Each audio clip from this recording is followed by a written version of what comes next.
नाही देणार आई? म्हणले नाही देवा, मागल्यावर सुद्धा देत नाही. दही दूध तूप काय मुस्काडात देते. असं मग आपण बी एक काम करू, काय चोऱ्या करू. चोऱ्या? ते बांगलाचं मधुमंगल त्यानं शेंडीवर केली. म्हणले देवा नक्कर तर काय वाटू दे रे. उपनयन संस्कार होताना आमच्याकडनं किती प्रकारच्या प्रतिज्ञा घेतलेल्या आहेत, आम्ही शपथ घेतलेली आहे. आणि देवा लांडी लबाडी करणार नाही, कोणाला फसवणार नाही, कोणाला रागवणार नाही, कोणाला वाईट बोलणार नाही, आणि चोरी तर मुळीच करणार नाही. तू आम्हाला चोऱ्या करायला सांगतो, त्या वेळेला माय बापा लक्ष द्या. देव म्हणले अरे आपल्याला धनाची चोरी नाही करायची, पवित्र मनाची नवनीताची चोरी करायची आपल्याला. ठरलं. आणि मग देवाने सांगितलं जा रे, चोरी करण्यासाठी आपल्याला काहीतरी हत्यार पाहिजेत. एक जण म्हणलं आमच्या इथं भाला आहे आणू का, दुसरं म्हणलं तलवार आहे आणू का, तिसरं म्हणलं माझ्याकडे बिचवा आहे आणू का. नाही असलं नाही. जा वस्त्रगाळ माती घेऊन या, ती भोकराची काटे घेऊन या, म्हणजे गाढव काठे, आणि बारके बारके खडे घेऊन या. ठीक आहे आणलं. याचा सदुपयोग कसा? त्यातलं एक छोटस होतं बोबड, गंगा जमुना सरस्वती एकत्र, आणि 3 जागी प्लास्टर, आणि माय बापा ते बोबडं बोलायचं. गंगा जमुना तिन्ही संगमित, त्याच्यात 4-5 माशा दलदलीत फसलेल्या. कधी सुसरा हो कधी बिचारा जेवढ्या उडायचं बघायचं तेवढ्या ते मध्ये दलदलीत जायचं. आणि ह्यानं 3 जागी असं प्लास्टर करायचं, अजून रगडायचं सुरू. नाकाला, मनगटाला, माग टिरेला चमची मुड. आणि त्यानं पुढं आलं तर नाही या खल्याचं काय करायचं, खड्याचं कन्हैया म्हणले जिथं आपण जाऊ शिंके लावी गेले दुरी. शिंक्यावरती ते जे मडका आहे त्याच्यात माल आहे का नाही ते पाण्यासाठी आखाडा त्या मटक्याला मारायचा. मटकं जर टणकीन वाजलं तर समजायचं की त्याच्यात माल नाही. म्हणून बिन मालाचे मडके टणटण वाजतात. कळालं? मला सांगायचं तात्पर्य की जे बत्तीन वाजतंय का नाही ते आवाज करणं जास्त मडकं. मग म्हणले ते मडकं फोडायचं, त्याच्यातला माल सगळ्यांनी वाटून खायचा. ठरलं. आणि मग माय बाप कन्हैयाने चोऱ्या सुरू केल्या. आणि चोऱ्या सुरू केल्यानंतर माय बापा काय सांगावं, सगळ्या गवळणी वैतागल्या, सुंदर शृंगार केला आणि भांडायला निघाल्या. यशोदेच्या अंगणामध्ये आलेल्या सगळ्या गवळणी यशोदेला हाक मारतात, यशोदे कृष्णाला सांगावे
उशीर केलो काय करणे माय तुझ्या पाया पडतो.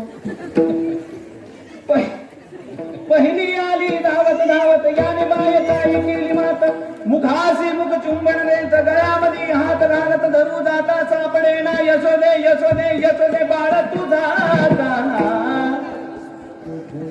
एक गोळण काय म्हणते, माझ्या घरी सत्यनारायण पूजा ठेवली. यशोदेला बाहेर रडणं लगेच येते. रडणं एवढं खळखळून डोळ्यात पाणी येते. मी कधी लई विचार करत असतो, देवा त्या बायांच्या डोळ्याला कुठल्या समुद्राची पाईपलाईन लावला जातो. खळखळून पाणी येते. हे जर बाहेर रडलाली का नाही, हे बाई हे मी नाही उभं समजायचं. हे जर बाहेर रडलाली तर तिकडून येणारी बाई की नाही तिने विचार ना काय नाही ना कार लागली हिच्या डोळ्याला पाणी काय तिने तिकडून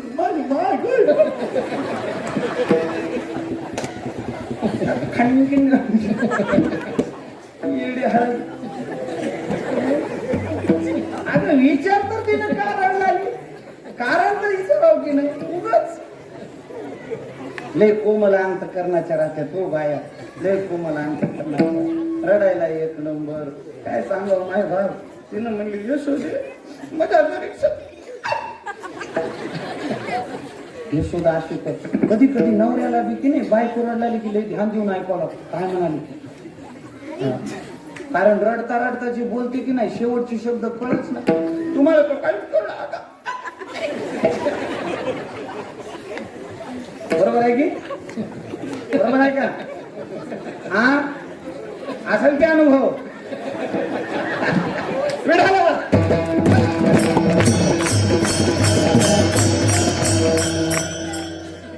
माय बाप 7 दिवस कथा झाली म्हणून कृष्ण चरित्राला मी बाजूला ठेवलं तुम्ही ऐकल्यावर नाही तर काल्याचं स्पेशल कीर्तन माझं 4 तास कुठे जातात सगळे भजने म्हणतात तुझं हो दे मग तुला नेतो स्टेज मागे झालं 5 मिनिटं माय बाप्पा जास्त नाही.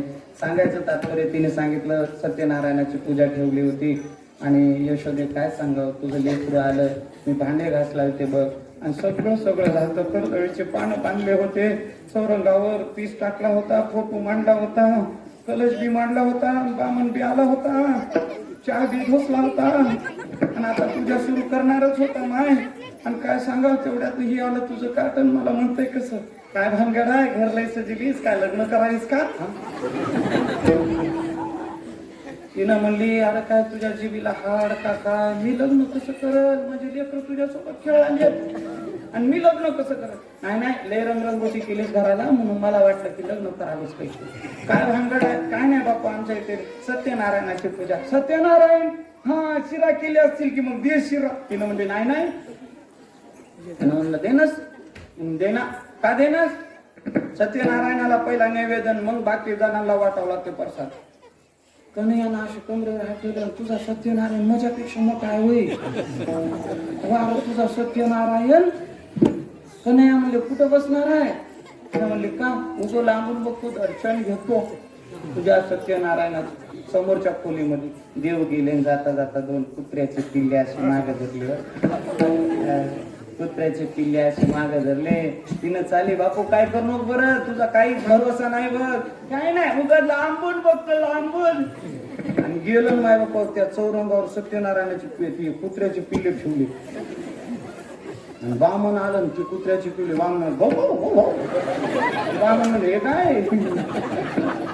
तिनं म्हणली बाई सगळं घर पुन्हा धुवावं लागलं पुन्हा गोमूत्र टाकावं लागलं असं कुठलं राहते काय आणि असं कुठं वागाव का तुझ्या कारखान्यानं. आणि त्यावेळेस माय बापा एक बाई आली म्हणली मज्जाकडे यायचा होता सर बापू तुला बघला असतो कन्हैया म्हणला हिचा पत्ता घ्या. आता असलेले पत्ते आहेत बरं का माझ्याकडे पण वेळ संपुष्टीत आलेला आहे. ती एवढी प्रेम करायची कन्हैयावर ती गवळण पण झालं असं कृष्ण मायबापा ज्या नजरेनं गवळणीकडे पाहत होते ही गोष्ट मी स्पष्ट करू का. एक गोष्ट ऐका सगळे म्हणतायत की कृष्ण या सुनांकडे लेकींकडे व्यवस्थित पाहत नव्हता. थोडक्यात सांगतो ह्या सगळ्या लेकींनी लहान असताना कात्यायनी मातेसमोर उभं राहून हात जोडून मागितलं होतं कृष्णाला कात्यायनी महामाय महायोगिन्य धीष्मी नंद गोप कुमाराय पती मे कृते नमः. हा मला पती पाहिजे म्हणून त्यांनी मागितलं. ऐका ही एक घटना आणि देवानी सगळ्यांचा मी पती होईल असं वचन त्यांना दिलं. आणि मग ते कसे झाले ऐका. ज्या वेळेस ब्रह्मदेवानं चरित्र सर्वांना माहिती आहे ज्यावेळेस ब्रह्मदेवानं गायीन वासरं ब्रह्मलोकामध्ये नेऊन ठेवले त्यावेळेला देवानी सगळ्या वासरांची रूप घेतली सगळ्या गायींची रूप घेतले सगळ्या गोपाळांची रूप घेतली. ब्राह्मणांनी तेव्हा सांगितलं, ए बाबांनो लक्ष ठेवा, आता जर तुमच्या मुलींचे लग्न करणार गेल्या तर पुढे 4 वर्ष तुमच्या मुलींचे लग्न करता येणार. म्हणून त्यावेळेस त्या गवळणी त्या गोपाळासोबत लग्न करतात. ज्या कृष्ण कन्हैया त्या गोपाळांच्या स्वरूपात आहे, म्हणून त्यांच्याकडे मायबाप कृष्ण कन्हैया कृपा दृष्टीने बघायची. ही गोष्ट झाली स्पष्ट. पण बाया विचित्र मायबाप, नंदाचं कार्ट लईच वाईट. ते गवळणी विषय कसल्या बी काढल्या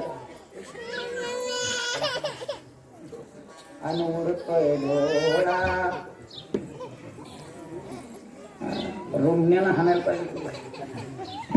यांनी वाटोळ केलं बरं का संप्रदाय.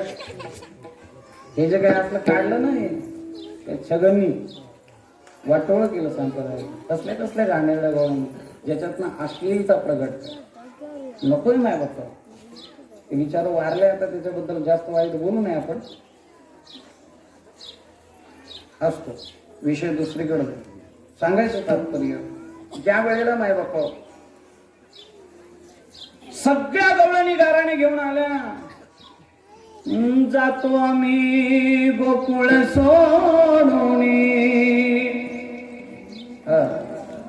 अवघ्या मिळवणी गवळणी आनंदाच्या अंगणी, जातो आम्ही गोकुळ सोडून, आमच्या सुना घेऊनी, हे बाई आम्हासी पहावे ना, यशोदे बाळ तुझा काळा कोटावर सोसू धिंगारा. एक गोपाळानं आपल्या घरातलं साहित्य सगळं बैलगाडीत टाकलं, बायको बसवली, निघाले का नाही निघाले. आणि मग हिला वाटायला लागलं त्या गवळणीला, बाई गेले तर गेले काय हरकत नाही, पण एकदा दर्शन व्हा देवाच. कसं देव ऐकणार नाही.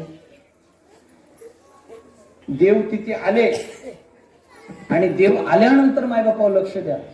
ज्या वेळेला बैलगाडी थांबवली आणि ती नवऱ्याला म्हणते, अहो मला लई ताण लागली हो, नकर पाणी पाजा ना यमुनेचं जाता जाता. त्यानं बैलगाडी थांबवली यमुनेच्या काठाला. त्या गवळणीच्या नवऱ्या त्या गवळ्याने कासरा बांधला, तांब्या घेतला, यमुनेचं पाणी आणायला गेलं. तोपर्यंत कृष्ण आले त्याच्या स्वरूपात पाणी घेऊन, आणि तिला म्हणले पी. आणि तिनं पाणी प्यायचं सोडून त्याच्याकडेच बघत बसली. नवरा नेहमीच पाहिलाय, पण आज कोण आहे? कृष्ण नवरा आहे.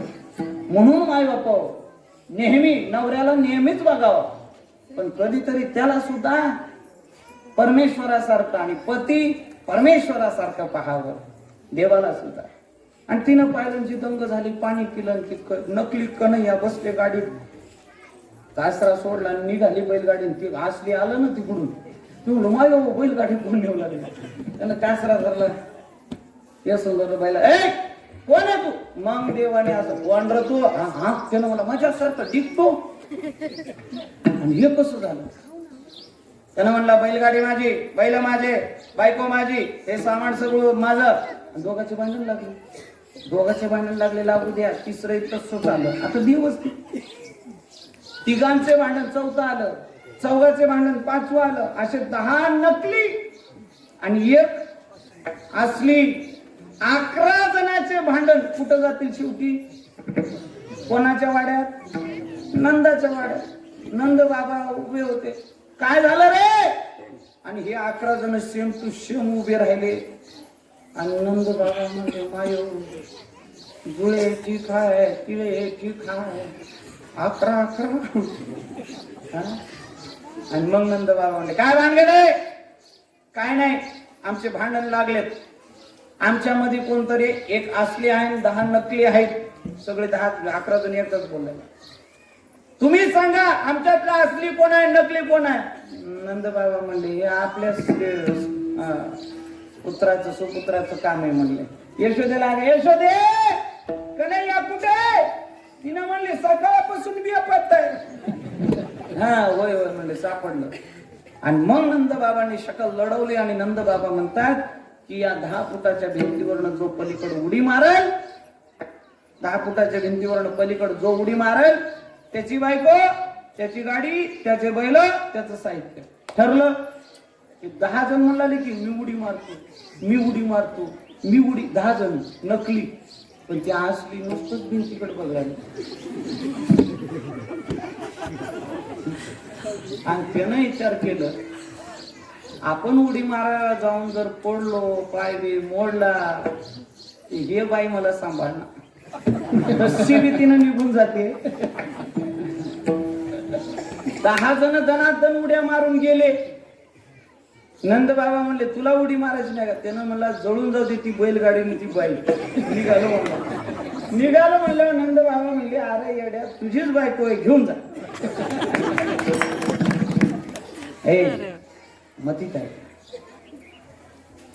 पंच कर्मेंद्रिय, पंच ज्ञानेंद्रिय आपण जिंकू बर का, पण 11वं अंतकरण चतुष्क जिंकणं कठीण आहे. त्यासाठी शरण रिगा अशा लीला भरपूर आहेत. सगळे गाईचा लिल्या वाला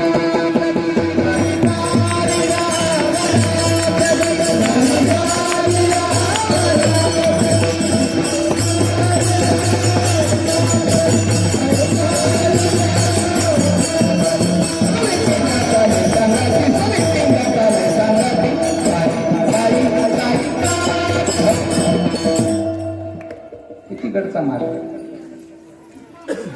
सगळ्या गायी घेऊन कन्हैया आले वनामध्ये. थकले, शिदोऱ्या काढल्या. भगवंत म्हणले माझ्यासारखी शिदोरी आणा. एक गोपाळ उठला, निघाला. देवाने विचारलं का रे तू का झाला? तो म्हणला तू का म्हणे हारी, माझे कोणी नाही घरी, नका करू दुरी, मज पायावे गए. देवा या गोपाळांचे कोणाच तरी आई आहे, कोणाच तरी बाप आहे, कोणाचे आई बाबा आहेत, दोघे आहेत, माझं कोणीच नाही देवा. त्यावेळेला देवाने त्याला जवळ बसवलं. तुम्हाला वाटतं का रे मी तुमची शिदोरी खाणार नाही? मी म्हणलो माझे आहे तैसे पाय नाही तरी घरात आहे, पण आज मी खाईल तर मधुमंगलच्या घरची शिदोरी खाईल. मधुमंगल ब्राह्मणाचं पुरुष, बापाचं छत्र नाही, आई नाही. कशी बशी आई सांभाळत होती. आणि आज देवानी माय बापा काय म्हणावं, मी खाईल तर मधुमंगलच्याच घरचं खाईल, नाही तर उपाशी राहील.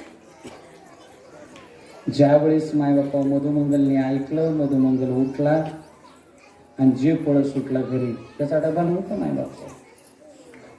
घरी पळत सुटला, आई आई आई आई. अरे काय झालं तुला एवढं कसला आनंद? आई आज आज माझा कन्हैया काय म्हणलं माहितीये का, माझ्या घरचं खाईन म्हणलं काहीतरी अन्न, नाहीतर मी उपाशी राहीन म्हणलं. आई दे ना ग काहीतरी. आईच्या डोळ्यात खळकीन पाणी आलं. आई म्हणली बाळा गेल्या 4 दिवसापासून घरातली चूल पेटली नाही, त्यातला यार शांत झाला. आणि काय देऊ रे तुला, उतरांनी तुझ्यासाठी काल पालखी घातली, काहीच भेटलं नाही बाळा, काय देऊ तुला? मधुमंगल रडायला लागला. आई माझा काना उपाशी राहिल ग, काहीतरी बघ ना ग आई. तेवढ्यात एका शेजारच्या बाईनं आंबट 2 दिवसाची शिळी कडी आणून दिली. आणि दिल्यानंतर मधुमंगल काय म्हणतो बघा बघा, हा परीक्षा बी त्यानंच घेते आणि त्याच्यातून सोडवते बी त्यानं. म्हणून ती माय बापा उमडकं छोटस मधुमंगलच्या हातात. मधुमंगल देवाला द्यायला निघाले. पळत पळत जात आहेत. सगळ्या गोपाळांच्या मध्ये माझे कृष्ण बासरी वाजवत आहेत. सगळे गोपाळाचे बसलेले. आणि लांबूनच मधुमंगल उभा राहिला. म्हणलं मी नेतोय खरं ही कडी, पण हे काकू जी आहे शेजारची ती कधी बी मला शिळ काका आणून देते खायला. आणि ही कडी चांगली असेल का, माझ्या कन्हैयाला जमल का? आणि ते वरचं झाकण काढलं तेव्हा आंबट वास आला. मधुमंगलच्या डोळ्यात पाणी आलं. उपाशी राहिलं तरी चालेल म्हणला मधुमंगल, उपाशी राहिलं तरी चालेल, पण ही कडी माझ्या कन्हैयाला देणार नाही. त्याला सर्दी होईल, त्याला खोकला येईल, ते आजारी पडल, नाही देणार. मग काय करू या कडीचं? म्हणजे फेकून द्यावता अनादर होते अन्नाचा. लपून ठेवावं तर कन्हैया चॅप्टर आहे, शोधून काढते बरोबर. मग काय करू, मीच पिऊन घेतो म्हणून त्यानं ते मडकं लावलं तोंडाला, गडगड गडगड प्यायला लागलं. घाई गडबडीत ते सांडलं बाहेर, कडी सांडली. तिकडून कन्हैयानं पाहिलं, धावत पळत कन्हैया आले. मधुमंगल, माझ्यासाठी आणलेली कडी तू स्वतः पितो? देवा, आणि ती तुझ्या लायकीची नव्हती. बर बर बर बर बर, माझ्या लायकीची नव्हती, तुझ्या लायकीची होती का? आणि देवा, आंबट होती, तुला सर्दी झाली असती, फटका झाला असता, खोकला लागला असता, आणि तुला लागणार नाही का? मधुमंगल म्हणला, पिले तर पिले, आणि तुला काय करायचं कर, उपाशी राह, नाही तर मरून जा, मला काय करायचं. मधुमंगल एवढा अधिकार होता पोरांचा. बाय बाप देव काय म्हणले माहिती का, हे मधुमंगल, तू कडी अजूनही शिल्लक ठेवली, ती मी पिणार. हा, त्याला वाटलं मडकं चाटते काय, मडकं फोडलं त्यानं, त्याच्यावर फेकही नाचला. मधुमंगल म्हणला, आता. कन्हैया म्हणला, तरी बी आहे कडी, मी पितो. मधुमंगल म्हणला, काय पोटात जाऊन पिणार आहेस काय, पी. असं केलं माय बापा. त्यावेळेस माझ्या 14 भुवनाचा मालक, सर्वेश्वर, अखिलेश्वर, जगदीश्वर, प्रणादिनाथ, राजाधिराज, योगीराज, परब्रह्म माझा श्रीकृष्ण जवळ आला. त्या मधुमंगलचं तोंड असं धरलं आणि त्याच्या अंगावर सांडलेली कडी चाटली माय बापा देवा. हे दृश्य ज्यावेळेस सर्वांनी पाहिलं, असे हृदयातून ओक्सा बोक्षी माय बापा पोर रडायला लागले आणि गळ्याला पडले. म्हणले, कान्हा, अरे तुझी लीला तुलाच माहिती रे बाबा, काय कृष्ण माहिती.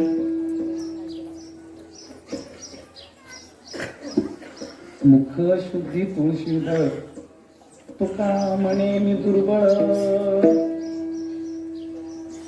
त्या भरडलेल्या कण्या काय, आणि कधी कोणाच्या घरी कोणत्या स्वरूपात देव येईल आणि तुमच्या घरातला हा जो अन्नाचा वाटा प्रसाद करून जाईल सांगता येत नाही. म्हणून सर्वांना माय बापा अशी विनंती आहे, हा सार्वजनिक कार्यक्रम आहे. काहींनी नुसते नावं लिहून दिले असतील, वर्गणी आणून दिली असेल, पट्टी म्हणतात का वर्गणी, पट्टी वर्गणी जे काय असेल, काय काय लय मोठं भूषण नावच लिहून देतात. काय काय आणि दानशूर काही लोक असे खरंच अंतःकरण असून पहिल्या दिवशी नाही हो, सत्याच्या 10 दिवस आधी पावती फाडतात आणि काल्यापर्यंत माय बापा फक्त सत्यामध्ये काय चुकतंय ते बघ शेवटपर्यंत. काल्याच्या दिवशी बी त्याला नुसतं हात जोडले, हा मरून चालू का, आणि मी यालाच करू वर्गणी राखी राहणार, मरून चालू का, देतो की म्हणतात. सगळ्यांना हात जोडून विनंती आहे, यावेळेस पाहता पाहता फार मोठा सत्कार झाला. माझाही खर्च कमी नाही, मी उघड सांगतो, युट्यूबवाले कट करत नाही राहते. आम्ही नाही, माझं येणं 8 दिवस राहणं म्हणजे जवळजवळ 80-90 हजाराचा खर्च आहे माझा. दक्षिणा आहे माझीवर. माझ्यासोबत जे लेकरं असतात, गाडी घोडा आहे, सगळं घोडा नाही गाडीच. काय काय बोलता बोलता होत, दाढी बाडी, बॉडी नाही दाढी आहे. सांगायचं तात्पर्य माय बाप, उदार अंत करणारी माझ्या माता भगिनी बरं का, उदार अंत करणारी माझ्या माता भगिनी. मारुतराव आले का वर्गणी व्यवस्थित, सगळं व्यवस्थित आहे ना? हा, तरी सुद्धा माझ्या माता भगिनी अजून काय कमी पडलं असेल तर आणून देते, आवरू नका. हा, काय केवढं मोठं जेवण आहे, 4-5 पोती बुंदी. आबा बाबा, आम्हाला काय नाही हो, काय काय नुसते दणकून हाणते. एका पंक्तीमध्ये बघलो मामा, असं बुंदी वाढत चालू होतं. एकाच्या ताटात चुकून वाढायची राहिली बरं, वाढायची बुंदी. त्यानं पुढे गेलं तर ह्यानं एवढ्या जोरात, ए बुंद्या, त्याच्या हातातलं टोपलंच पडलं माझ्या बाप्पाने. त्यानं नुसतं असं बघला, हाटकेळ झाल्यासारखं. बुंदी वाढ, एवढ्या अधिकारानं बोलतात, पण द्यायच्या नावानं शून्य म्हणतात. बोला दादा, काही हरकत नाही, तुमचा अधिकार आहे. आणि मी तर हे पण सांगून जाईल तुम्हाला की जे खर्च झाला का नाही, माझ्या नावचा राहतो, कलाकाराच्या नावाचा राहतो, मंडपाचं राहो, काही राहो, एका कागदावर लिहायचं आणि ते चिटकून ठेवायचं. लोकांनी माय बाप्पा उद्या पाहिलं पाहिजे की कोणता खर्च किती झाला. काय काय लोक विनाकारण जे काहीच देणं की नाही, त्यानंच काही छान टपरी बोलते हो. एवढा पैसा झालाय आणि तुला फुकायचं होतं म्हणून जमा केला. येडे हळद देत तर काहीच नाही, बोलल्याशिवाय राहत नाही. अशा बोलणाऱ्याला माझं सांगणं आहे, लक्षात घ्या. बोला, अधिकारानं बोला, पण दिल्यानंतर बोला. ज्यानं दिलं नाही त्यानं अजिबात बोलायचं नाही, आणि ज्यानं दिलंय त्यानं बोलल्याशिवाय राहायचं नाही. म्हणजे काही बी बोलायचं नाही, हिशोब विचारा काय. आणि खरंच बरं का, मला प्रवासी मोहन मामा असतील, अजून बरेच सर लोक. आता मला सगळ्यांचीच नावं माहिती आहेत असं काही नाही बरं का. सरपंच असतील तर काय मी माफी मागतो, आमचे दादा काय ना किशनराव आहे की नाही, सगळेच. आता मला प्रत्येकाचं नाव मला घेता येईल. आणि जरी यावेळेस नाही जमलं तर आता वर्षभर ओळख होते, पुढच्या वर्षी उखाण्यात नाव घेतो. उखाण्यात घेतो, काही कोणी राग मानायचं नाही, काय नाही. सर्वांना कोटी कोटी वंदन. आणि आता तुकाराम भजन होईल, जे विठ्ठल होईल. विनेकरी इथे येतील, दही अंडी फोडला जाईल, शिंके लावेल, जे काय अभंग असेल ते म्हणतील माझे साधू संत महाराज. आणि प्रसाद सगळ्यांना ज्या तुमच्या पद्धतीने असेल तसं वाटल्या जाईल. सर्वांना हात जोडून विनंती आहे, कोणीही दर्शनाची घाई करायची नाही. मी 7 दिवस तुम्हाला नियमानं दर्शन दिलेलं आहे. आणि आज कोणीही घाई, जेवणाचं कसं लगेच बसणार पण लगेच ना, हा बेस्ट. फक्त पंक्ती धरताना नीट धरा, ये तुमच्या पाया पडतो. हिनं अशी बसली की तिच्या समोर एक फुटबी जागा सोडणार, दुसरी बसते बदकमा. अन्न वाढवता आलं पाहिजे. पत्रवाळी ठेवता, दोन्ही साईडची पत्रवाळी मधून एका माणसाला सरळ व्यवस्थित चालता आलं पाहिजे. अशा पद्धतीने पंक्ती करा. पूर्व पश्चिम आता जाऊ दे, जसं असेल तसं. हा प्रसाद आहे बरं का. आणि प्रसाद वायाला घालू नका. लहान लेकरांना आपल्या शेजारी बसवल्यांना आणि व्यवस्थित हे करा. आणि शेवचे पोटे मला दान दिलेले आहेत, ज्यांनी सत्कार घेतलेला आहे त्यांना विनंती आहे, तुमच्या गावामध्ये जिथे सिमेंट विकल्या जातं, बाळू सावकार त्यांच्याकडे का, बाळू सावकारांकडे जा, त्यांना पैसे द्या आणि त्यांना सांगा महाराजांसाठी हे दिलेले आहेत सिमेंटचे पोते. आणि ते एकाच गाडीमध्ये सगळे बरं का, जवळजवळ 150 पोताकडे गेले. सगळं मंदिरच होऊन गेलं माझं. लई अपेक्षा एवढी नव्हती माझी, चौपट पाचपट झालं. धन्य सर्वांना कोटी कोटी साधुवाद, धन्यवाद. ते लोणारवाल्यांनी मागं असंच दान दिलं तर माझं गुरुकुल उभं राहिलं. आता तुम्हाला सांगतो, मी मेल्यावर सुद्धा जर देवानं मला चुकून विचारलं तुझं मंदिर कसं बांधलं, तर मी सांगल देवा मला बाकीचं आठवण आहे की नाही माहिती नाही, पण पाया भरणं पक्का आठवण राहते बघा. आणि हे तुम्ही दिलेलं दान जे आहे सगळं, माझ्या मंदिराचा पाया भरणं संपूर्ण होणार आहे याच्यामध्ये. त्यासाठी तुम्हाला दोन्ही हात जोडून अनेक साधुवाद, धन्यवाद देतो. आणि तुम्हाला सर्वांना प्रणाम करतो. आता हात वरती घ्या, मोठ्या प्रेमाने सर्वांनी भजन करायचंय. तुकाराम तुकाराम